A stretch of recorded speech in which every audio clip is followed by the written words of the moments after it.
We are going to start miscellaneous exercise and what I am going to do is कि मैं आपको है ना हिंट्स दूंगा.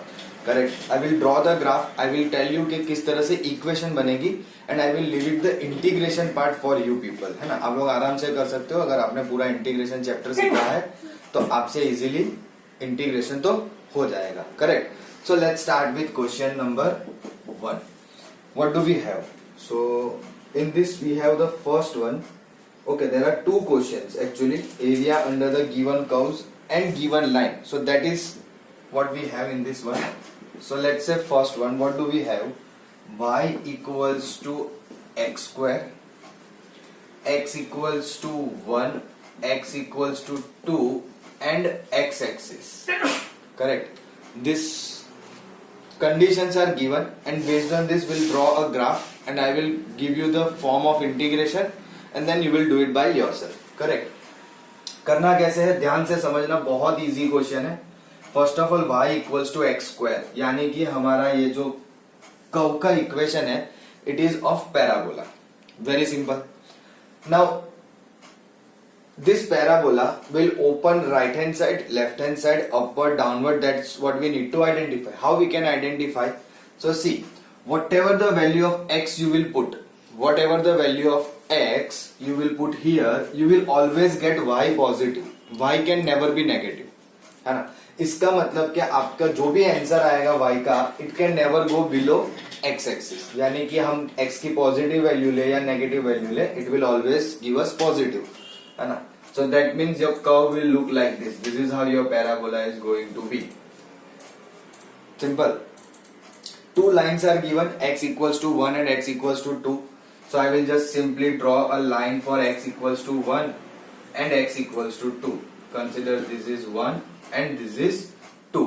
And x axis. So this is your x axis. Correct. So कितना area आपका bounded आया?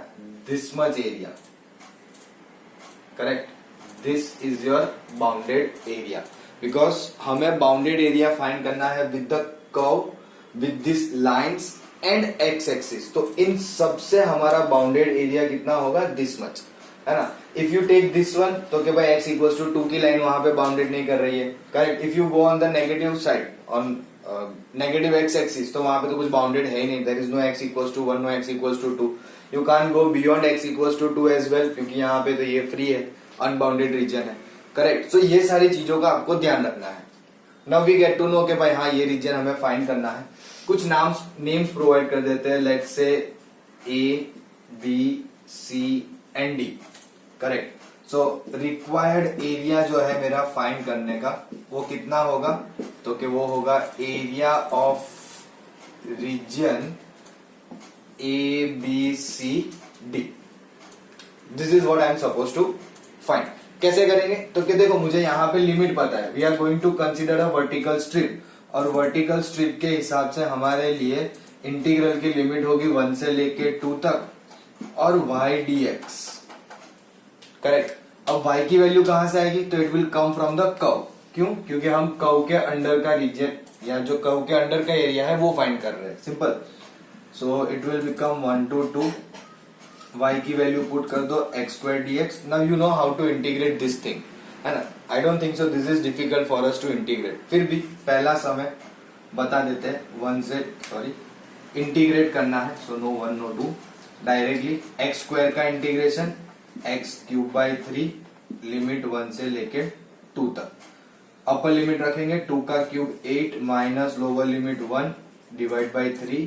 So I got 7 by 3. So आपका required area, this bounded area we got as 7 by 3. Am I clear? है ना.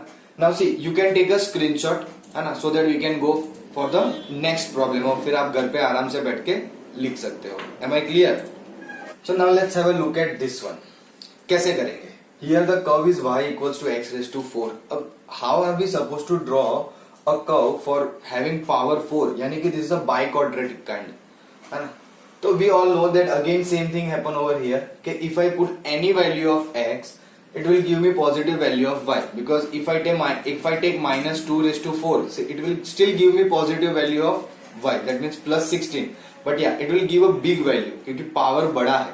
पहले वाले problem में square था तो 2 का स्क्वायर 4 ही होगा, लेकिन अब यहाँ पे जब आप 2 ले रहे हो तो 2 का पावर 4 है तो it will become 16. So your graph become wider, है ना, थोड़ा सा वाइड हो जाएगा. It's look something like this. ध्यान से देखना, it gets wider like this. ऐसे थोड़ा सा स्प्रेड हो जाएगा बिकॉज यू कैन अंडरस्टैंड, है ना, कि भाई नो गलत हो गया, ऐसा नहीं होगा. No no no no, it's not get wider. Even मेरे हिसाब से तो ये और क्लोज हो जाएगा. Sorry, because when you take the value of x2 तो आपको y की वैल्यू 16 मिल रही है ना. So really sorry about that. देखो 0 पे 0, x की वैल्यू 1, y की वैल्यू भी 1, because anything raise to 1 is doesn't matter, 1 ही आएगा.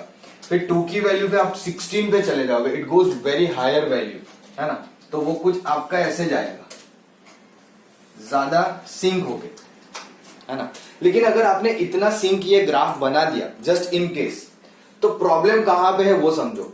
कि यहाँ पे x की वैल्यू 1 बोली है, चलो हमने 1 के लिए एक लाइन बना दी, let's say this is for x equals to 1. लेकिन दूसरा बोला है x इक्वल्स टू 5, यानी कि हमें थोड़ा सा वाइड ले जाना चाहिए था, लेकिन हम ऐसा कंसीडर कर लेंगे कि भाई हमारा स्केल जो है वो रिड्यूस हो गया, है ना. See this is the graph we are just plotting, we are not plotting on the graph paper. हम बस इसमें से समझने की ट्राई कर रहे हैं कि कैसे कहां क्या आ रहा है ना. सो कंसीडर दिस के बहुत छोटी वैल्यू ली है तो 2, 3, 4, 5, तो 5 में भी चांसेस होगा कि यहां से ऐसे जाएगा, है ना. 1, 2, 3, 4, 5 ऐसे हम कर देते हैं. So this is x equals to 5 and again x axis. So this is our required area, ये आपका रिक्वायर्ड एरिया हो जाएगा. कैसे वापस से फाइंड करोगे. सो a इक्वल्स टू इंटीग्रल, अब लिमिट क्या हो जाएगी आपकी 1 से 5 y dx. 1 से 5 y की value x raise to 4 dx, तो x रेज टू 5 बाई 5, 1 से 5. जब भी हम लोग डेफिनेट इंटीग्रल सॉल्व करते हैं we don't write plus c, ये ध्यान रखना, करेक्ट. अब 5 का पावर 5 होगा, माइनस 1 का पावर 5 और डिवाइड में 5. 5 का पावर 5 कितना आएगा, एनीवन. थोड़ी बड़ी वैल्यू हो जाएगी but still you can find out, उसमें कोई बहुत बड़ी बात है नहीं. सो सी ये हो जाएगा 5/4. अच्छा एक काम करते हैं 5/5 ही रखते हैं. So it will come out as 624.8 units. So kind of ऐसा हो जाएगा. Someone was saying something, just wait एक मिनट रुको, है ना. 5/4 माइनस 1/5, 5/4 कितना होता है 625 और 1/5 हमें पता है कितना होता है 0.2, है ना. So that will help you to get this answer 624.8.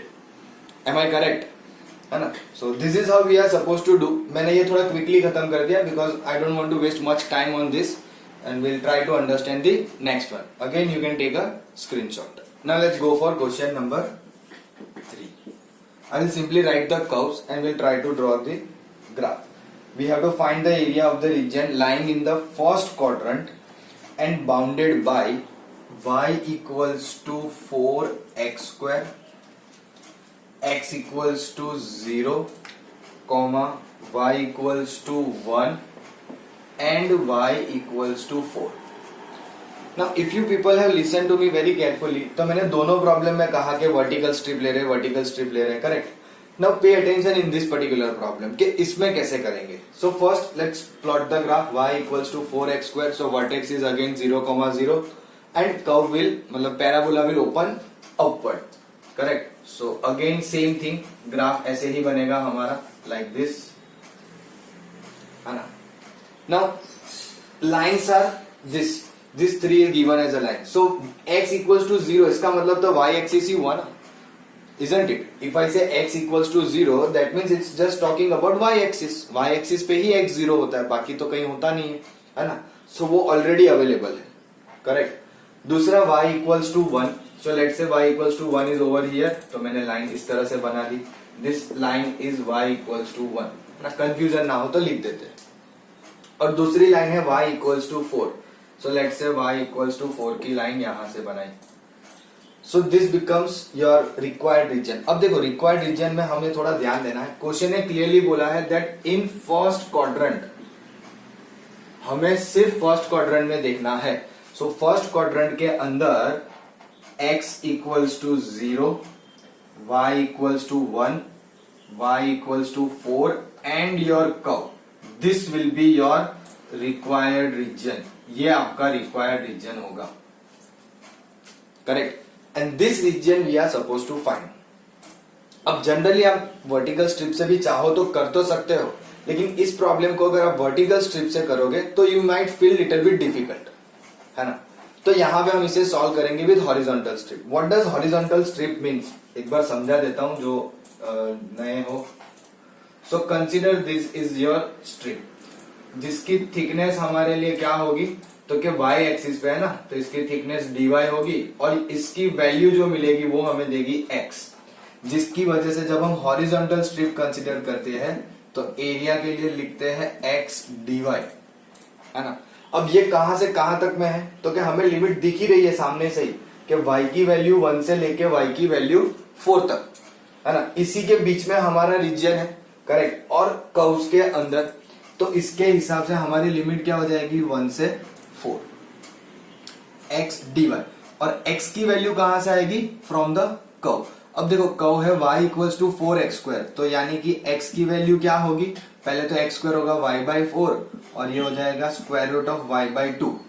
अब आप में से शायद कुछ ऐसा सोच रहे होंगे, सर आप स्क्वायर जब रिमूव करते हो तो देयर शुड बी प्लस और minus, why we take only positive, why not negative. तो देखो फिलहाल आपको x की वैल्यू क्या मिलेगी, प्लस और minus square root of y/2, ये x की वैल्यू है, correct. But we are solving this area और we are finding this area in first quadrant, और फर्स्ट क्वाड्रेंट में तो ऐसा कभी होता ही नहीं है ना कि कोई x या y की वैल्यू नेगेटिव हो, both of them are always positive, correct. तो उसी के वजह से हम यहाँ पे ऑलवेज पॉजिटिव वैल्यू कंसीडर करेंगे, है ना, while we are in the first quadrant. If we are in the second quadrant then we have to take care of that, but अभी हम लोग सिर्फ फर्स्ट क्वाड्रेंट में है तो हम सिर्फ पॉजिटिव वैल्यू ही लेंगे into dy, correct. Can you now integrate this simple problem, integration of y I don't think so कि किसी के लिए भी डिफिकल्ट होगा, है ना। What will be the integration of square root of y, तो वी नो दैट कि हमें पावर बढ़ा देना है, y⁵3/2 अपॉन 3/2 1 से लेके 4, ये जो 2 था उसको मैंने बाहर निकाल दिया, है ना। तो ये 2 गेट कैंसल्ड, 1/3 अपर लिमिट 4 यानी कि 2 का square raise to 3/2 minus 1 raise to 3/2।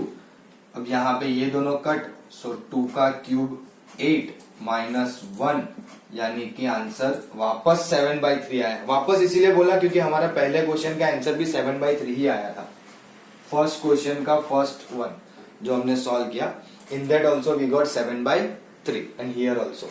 But the idea why I consider this problem, क्योंकि हमने पहले दो जो प्रॉब्लम देखे उसमें हमने वर्टिकल स्ट्रिप देखी और यहाँ पे horizontal. When you take horizontal strip तो आपका प्रॉब्लम हो जाता है x dy में, और जब आप वर्टिकल स्ट्रिप लेते हो तो वो होता है y dx में, correct. Why I am telling you this, क्योंकि मैंने बहुत सारे बच्चों को इसी में कंफ्यूज होते हुए देखा है कि कब dx के रिस्पेक्ट में करना है, कब dy के रिस्पेक्ट में करना है, वहीं पे वो लोग ज्यादा कंफ्यूज होते हैं, correct. So to avoid that, है ना, how you can identify whether you should differentiate integrate with respect to x और y, so based on the strip. और स्ट्रिप कैसे सोचनी है, आपका जो बाउंडेड रीजन बन रहा है उसके अकॉर्डिंगली, करेक्ट। यहाँ पे विथ y एक्सिस आपका ये बाउंडेड हो रहा था, तो I prefer to go with horizontal strip. You can go with vertical strip but it becomes problem even more complicated, है ना। ऐसा नहीं है कि नहीं होता है, it can be done but it becomes quite difficult for us to finish it in required time, है ना। फिर अननेसेसरीली हमारा वहां पे टाइम वेस्ट हो जाता है, correct. So please take a screenshot and then we'll move further. Now let's have a look at question number 4 and it is quite important, है ना। अच्छा क्वेश्चन है, दो चीजें मांगी है। क्या कहा है, पहले तो स्केच करने कहा है graph of function y equals to modulus of x plus 3, और फिर इवेल्युएट करने कहा है कि integral -6 to 0 modulus of x plus 3 dx, है ना। देखो, even if they didn't ask for the sketch, we have to draw the graph, because without that we will not able to solve any kind of problem in this particular chapter. तो कि पहले इसका graph बनाना है। अब graph बनाने के लिए हम लोग हमेशा क्या प्रीफर करते हैं, सर्टेन टेबल, कुछ वैल्यूज मिलती है तो क्या होता है, ग्राफ बनाना इजी हो जाता है। So let's take certain values x and y. So if I take x equals to -3, तो क्या -3 + 3 0, and I intentionally took -3 first, है ना, क्योंकि मुझे पता है यहाँ पे -3 रखने से ही 0 आएगा। अब ये एक मुझे ऐसा पॉइंट मिल गया है जो x एक्सिस पे लाई करेगा, है ना। Now I will take few values on the left hand side of -3 and few values on the right hand side of -3, जैसे कि लेट्स से -4, तो -4 + 3 -1, लेकिन मॉड्यूलस है +1 हो जाएगा, करेक्ट। -5 होगा तो 2 हो जाएगा, देन -2 1, देन -1 2। तो ये सारी वैल्यूज से हमें पता चलेगा कि ग्राफ कैसे बनना है, और ऐसे भी हमें पता चल जाता है as of it is modulus function, so हमें वी शेप में ही बनाना है, करेक्ट। सो बनेगा कैसे वो थोड़ा ध्यान देंगे। यू कैन अंडरस्टैंड कि मैंने एक्स एक्सिस जो है ना, वाई एक्सिस थोड़ी राइट हैंड साइड पे शिफ्ट की है। उसका रीजन ये है कि मेरा जो वी शेप बनने वाला है उसका जो वर्टेक्स होगा ना, it will be on negative x axis, जिसकी वजह से मुझे ये थोड़ा सा राइट हैंड साइड शिफ्ट करना पड़ा। This is the kind of thing you need to observe while you are drawing the graph. फिर अगर आप ऐसे सेंटर में x axis y axis x axis बना दोगे और फिर ग्राफ बनाना स्टार्ट करोगे तो यू मे फील लाइक अरे ये जगह कम पड़ गई इस साइड, है ना। तो उस चीजों का थोड़ा सा ध्यान रखेंगे, करेक्ट। चलो अब हमारे पास कोऑर्डिनेट्स है, तो लेट मी से -3, 0 इज ओवर हियर, है ना। फिर -2 -1 की वैल्यू 1 2 ऐसे बढ़ रही है, और इस साइड भी इसी तरह से। तो let me draw V shape like this, है ना। This is the graph of modulus of x + 3, simple, है ना। So graph is not that difficult to plot. अब कोऑर्डिनेट्स की वैल्यू लिखना चाहो तो लिख सकते हो, लेट्स से -2 हियर -1 हियर, उसके हिसाब से लिख दोगे, है ना। अब वो सब ठीक है, उसमें हम ज्यादा इतना भी इन्वॉल्व होंगे नहीं, we don't want to get involve in that, but yes ये हमें सॉल्व करना है। Integral -6 to 0 modulus of x + 3। So the my question is कि हम सीधे सीधा काम करते हैं कि इसको ब्रैकेट में लेके इंटीग्रेट करते हैं, यानी x² / 2 + 3x। Can we do such things? I don't think so, isn't it? Why I don't think so? तो के to understand that we also know this thing कि मॉड्यूलस ऑफ x जब होता है तो हम ऐसा कहते हैं कि x और -x, when x greater than equals to 0 and x less than 0, इस सिचुएशन में हम बात करते हैं, करेक्ट।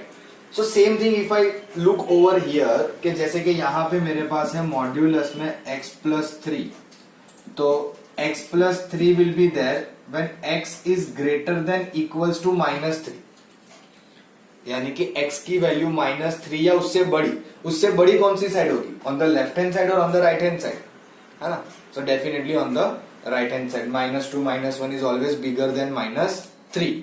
उसी तरह से माइनस ऑफ x + 3 आएगा when it is x less than -3, यानी कि हमें इस इंटीग्रल को, ये जो लिमिट है उसे स्प्लिट करना पड़ेगा -6 से -3 और -3 से 0, सिंपल। और स्प्लिट करने के बाद अब जैसे दिख रहा है -6 से -3, यानी कि -3 से छोटी वैल्यू, सो वो आपको दे देगी -x + 3 dx, और -3 से बड़ी वैल्यू है तो it will be simply x + 3 dx। Are you getting me? अब इसका इंटीग्रल मैं डेफिनेटली आप पे छोड़ने वाला हूं, correct. I am not going to solve this integral, क्योंकि एकदम सिंपल है, कोई इतना इश्यू है नहीं, आपको कोई डिफिकल्टी नहीं आएगी इसको सॉल्व करने में। Just simply take this negative outside first, है ना, इंटीग्रेट इट। नेगेटिव बाहर रख के ही upper limit minus lower limit करना। If you give negative inside you may commit a mistake, है ना। So please avoid that mistake and get it done. Am I clear? Now let's go for question number 6। 5 मैंने जानबूझ के छोड़ा है, question number 5th one वो kind of similar है miscellaneous example में जो cos x देखा था, so you people can definitely do that. In the 6th one, we want to find the area enclosed between the parabola y² = 4ax and the line y = mx. Now again it's a very simple, ध्यान से देखो, y की positive negative value कोई भी ले लो, x हमेशा positive रहेगा. That means we can easily identify where our parabola will open, definitely on right side, something like this. Correct. This parabola is y square equals to 4ax. Now we have a line y equals to mx. Now the important thing is कि अगर मैंने line बनाई तो it will definitely pass through origin, definitely 110% वो origin में से pass होगी.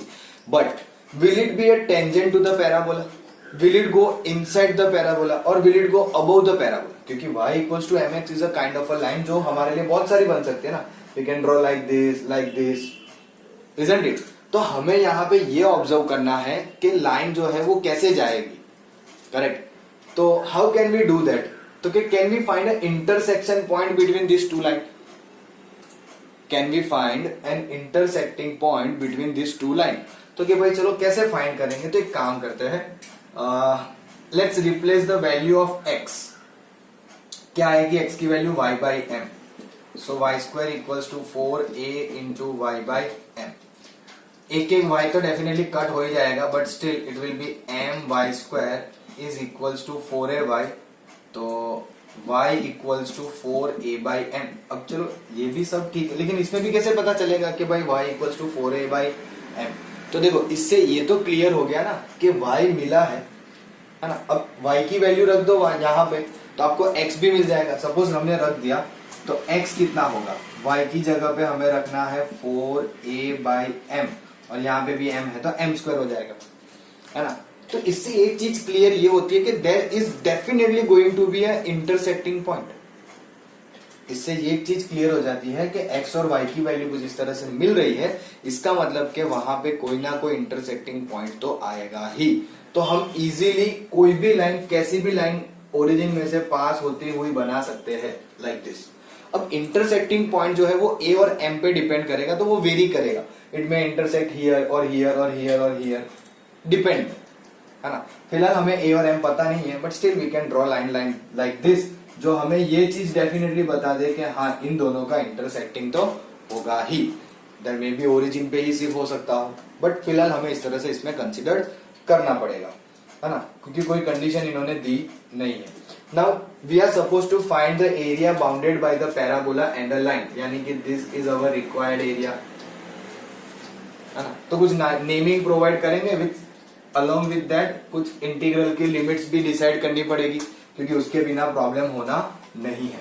चलो फिलहाल मैं ये रफ कर दे रहा हूं क्योंकि ये बस ऐसे अंडरस्टैंडिंग के लिए था. बट हाँ, वैल्यू आई थी कुछ 4a बाई एम, तो मैं यहाँ पे डेफिनेटली कोऑर्डिनेट प्रीफर करूंगा 4a बाई एम स्क्वायर और 4a बाई एम. क्यों प्रीफर किए? तो कि इससे मुझे यहाँ पे x का कोऑर्डिनेट मिल जाएगा 4a by m square comma 0. So let's say O, यहाँ पे मैं एक पॉइंट रख देता हूं A, दिस इज P, है ना, this is B, let's say C. Why I give this kind of a name? Because देखो मेरा required area क्या है? What is my required area? That is area of region. कौन सा reason find करना है? OAPCO. OAPCO. देखो अगर हमने C नहीं दिया होता तो भी चल जाता, but I prefer to give name like this so that हम इजीली पता चले कि कौन सी डायरेक्शन में जा रहे हैं. ना how will we find this one? तो उसे फाइंड करने के लिए क्या करना पड़ेगा? आपको फाइंड करना पड़ेगा एरिया ऑफ रीजन OAPBO और उसमें से सबट्रैक्ट करना पड़ेगा एरिया ऑफ रीजन OCPBO, यानी कि area under the parabola minus area under the line. That will give you the required area. Area under the parabola minus area under the line, वो आपको आपका रिक्वायर्ड एरिया जो मैंने यहाँ पे shaded से बताया है वो हमें मिल जाएगा. करेक्ट. सो कैसे मिलेगा? तो कि लिमिट तो डिसाइड हो गई x इक्वल्स टू 0 से लेके 4a by m square y. अब देखो यहाँ पे मैं y के साथ है ना आपको अंडरस्टैंड करवाने के लिए क्या लिख रहा हूं? पैराबोला. क्यों? क्योंकि आप दोनों में y ही आएगा, y dx. तो it is important to understand कि y की वैल्यू किसकी वहां पे रखनी है ना. तो यहाँ पे पैराबोला की रखेंगे -0 से लेके 4a बाई एम स्क्वायर और y of line dx। Am I clear?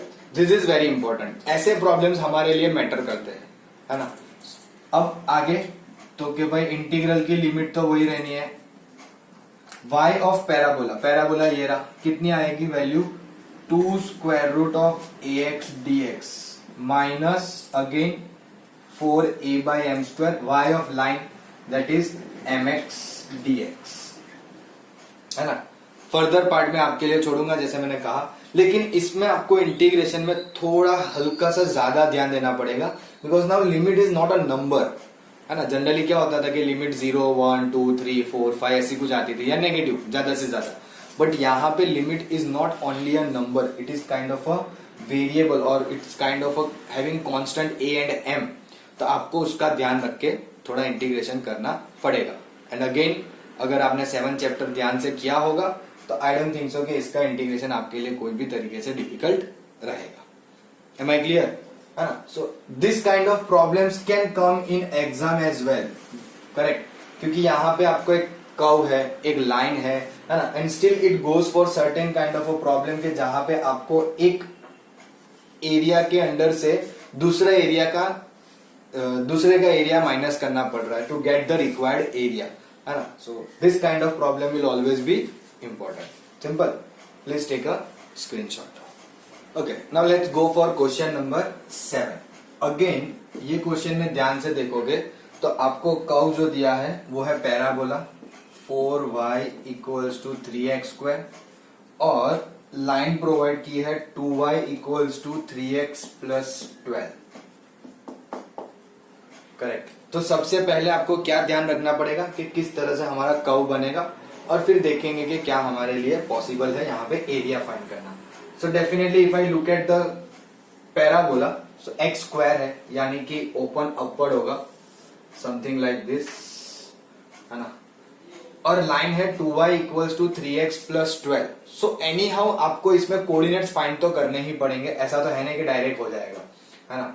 So let me make a table of x and y। अगर x की वैल्यू 0 तो y की वैल्यू 6, और अगर y की वैल्यू 0, ध्यान से y 0 तो -12 यानी कि -4, है ना। इसका मतलब ये यहां कहीं पे होगा -4,0 and 0,6 will somewhere over here. तो उन दोनों में से पास होती हुई हम एक लाइन बना देते हैं। This is 0,6 and this is -4,0। Am I right? और यह है हमारा parabola 4y equals to 3x square, और ये है आपकी line 2y equals to 3x plus 12।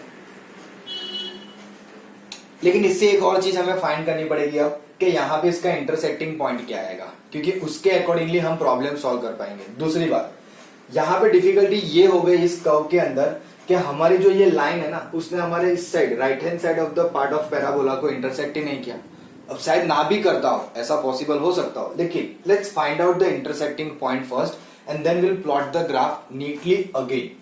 होगा क्या, तो लेट मी से कि y की वैल्यू, है ना, वहां से यहां ले आते। So let's say this is 2 times 2y, तो 2y की वैल्यू हो जाएगी 3x plus 12 is equals to 3x square.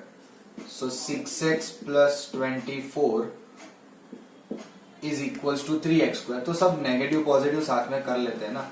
So it will B 3x square minus 6x minus 24। So x square minus 2 minus 12 नहीं 8, 3 कॉमन निकाला है। सो 8 इक्वल्स टू 0। 8 के factor 4 into 2, सीधी सी बात है। सो x square minus 4x plus 2x। सो आपके factor आएंगे x minus 4 and x plus 2, यानी कि x की वैल्यू 4 मिलेगी और x की वैल्यू माइनस 2। दैट मीन्स कि आपका यहाँ पे right hand side of the parabola जो है ना, वहां पे भी आपको इंटरसेक्टिंग पॉइंट मिलेगा। Are you getting me? तो वो भी हमें करना पड़ेगा। तो let me rub this graph once, है ना। ये छोटी छोटी चीजें ऑब्जर्व करनी होती है, इसीलिए मैंने पहले पूरा ग्राफ फटाफट बना दिया और फिर मैंने आपको बताया कि ये देखो, इस तरह से आप देखोगे तो हमें पता चलेगा कि अरे यहाँ पे तो ये डिफिकल्टी हमें आ रही है। So now I will draw again definitely. So this is parabola, है ना, और हमें पता है -4 0 है 6 है सब पता है, लेकिन हम लाइन इस तरह से बनाएंगे कि दोनों साइड के parabolas on the left hand side and right hand side दोनों जगह पे इंटरसेक्टिंग मिले, है ना। तो आई नो कि इट्स क्वाइट डिफिकल्ट, ये थोड़ा ज्यादा ऊपर जाना चाहिए, तो हम कुछ इस तरह से बना देंगे। ओ, फिर भी टच नहीं हुआ, तो अब हमें यहां से इसको ऊपर खींचना तो पड़ेगा ऐसे, correct. So this coordinate, I know this coordinate is -4, 0, है ना। अभी इंटरसेक्टिंग पॉइंट फाइंड किया है, तो यहां से डेफिनेटली -2 नीचे आएगा, दिस विल बी -2 0, और ये 4 वाला यहां से आएगा नीचे 4, now are we interested in y coordinate के y कोऑर्डिनेट क्या है? वी आर नॉट इंटरेस्टेड, क्योंकि मेरे लिए लिमिट जो बनानी है इंटीग्रल की वो x कोऑर्डिनेट से बन जाएगी, because I am going to consider vertical strip, तो मेरे लिए y कोऑर्डिनेट यहाँ पे मैटर नहीं कर रहा है, तो I will ignore y coordinate, है ना। और हम सीधे सीधा अब ये देखते हैं कि हमारा एरिया क्या आएगा, what is actually required area. तो क्वेश्चन में बोला है area of region bounded by parabola and a line, so kind of हमारा ये एरिया है, this we are suppose to find, ये हमें ढूंढना है। देखो थोड़ा सा संभल के करना पड़ेगा यहाँ पे, है ना, डायरेक्टली तो हम कर नहीं पाएंगे, लेकिन अच्छी बात यह है कि एक ही पैराबोला है और एक ही लाइन है, तो हम डायरेक्टली लिमिट का यूटिलाइजेशन कर पाएंगे, -2 से लेके 4 तक डायरेक्टली हम करेंगे तो चल जाएगा, correct. So my required area will be -2 से 4, है ना, -2 से लेके 4, लाइन के अंडर का एरिया यानी कि y of line minus parabola के अंडर का एरिया सब्ट्रैक्ट करना है, y ऑफ पैराबोला और dx, है ना। अब चाहो तो सेपरेटली भी लिख सकते हो, है ना, कि limit with this y of line dx minus integral -2 to 4 y of parabola dx, but anyhow they are going to be same, इतना कोई फर्क नहीं पड़ता, बट हाँ लिमिट पुट करते वक्त आपको थोड़ा ध्यान में रखना पड़ेगा, करेक्ट। सो लेट्स से -2 to 4, y ऑफ लाइन क्या आएगा 3x प्लस 12/2 माइनस पैराबोला में y की वैल्यू क्या आएगी 3x²/4 dx। एलसीएम लेके सॉल्व करो या वट एवर यू फील, है ना, you have to solve this, है ना, आपको जैसे ठीक लगे वैसे। अगर आपको ऐसा लग रहा है कि एलसीएम लेने से करेंगे तो एलसीएम होगा 1/4 जो मैंने बाहर निकाल दिया, यहाँ पे 2, सो 3 2 6 प्लस 24 माइनस 3x² dx।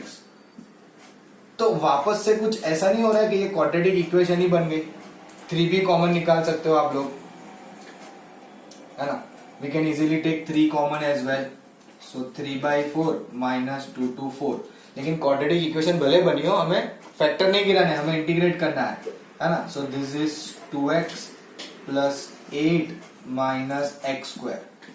अब इसका इंटीग्रेट कर दो, अपर लिमिट लोअर लिमिट दोनों पुट कर दो, you will be getting your answer, isn't it, है ना। बट ये प्रॉब्लम में ध्यान क्या रखना है, that intersecting point will matter, है ना। आपका ग्राफ अगर कुछ बन रहा है और आपकी ये लाइन पैराबोला को इंटरसेक्ट नहीं कर रही है और आपने ऐसे खुला छोड़ दिया, है ना, so it doesn't shows bounded. हम 100% एक्यूरेसी से ग्राफ नहीं बना रहे, लेकिन इसका ये मतलब नहीं है कि हम जैसा तैसा भी बना के छोड़ दे, जो रिक्वायर्ड है वो दिखना चाहिए, दैट इज इंपॉर्टेंट, है ना। If it is bounded then it should look bounded, है ना, कि भाई यहाँ पे भी इंटरसेक्टिंग पॉइंट और वहां पे भी intersecting point, both of them should be there in the graph. If it is not properly scale wise it doesn't matter, है ना, बट इंटरसेक्टिंग पॉइंट की वजह से आपका बाउंडेड रीजन जो है वो क्लियरली दिखना चाहिए।